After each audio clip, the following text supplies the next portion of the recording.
got into electronic music through the game Dance Dance Revolution, which is a Japanese rhythm video game that my brother brought home when I was about 12 years old and he was 14. He brought home this game from Japan. Coming from Chapel Hill, North Carolina, where there basically existed no dance music scene to speak of, this electronic music score that I heard in this game was super subversive, I think. It was very different from any other music that you could really access as a 12-year-old who wasn't really using the internet in 2003. Yeah.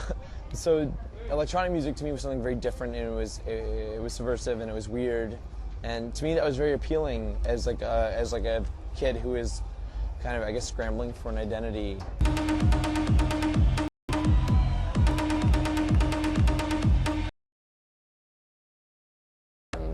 Doing your set, do you have the songs in your mind beforehand, or do you have your set planned? Like today, for example, you've just come back from your set. Did it go how you imagined it, or did you change it up? Yeah, I always change it up, man. I think that the very nature of DJing, which is you're playing other people's and your own song, recorded versions of them. If you're not improvising, then you're doing literally nothing. What you're doing is the least inspired, most boring possible. So, I mean, I think if you're DJing and you have the opportunity to improvise, you should absolutely take it.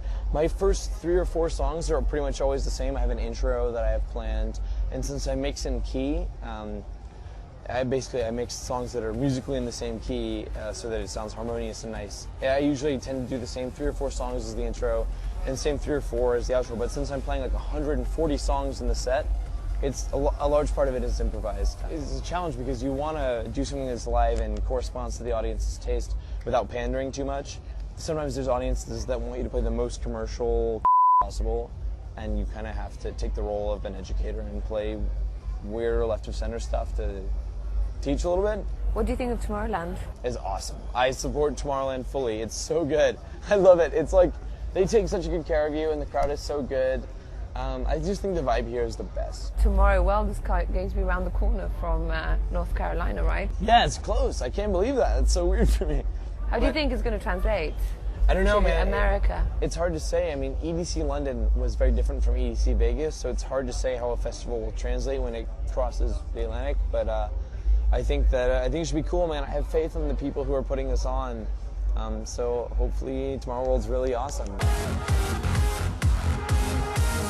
Playing in Europe versus playing in America, how is the crowd different? When I come to Europe, they want the most American DJ set possible because I'm American and they want to hear me play some banging music.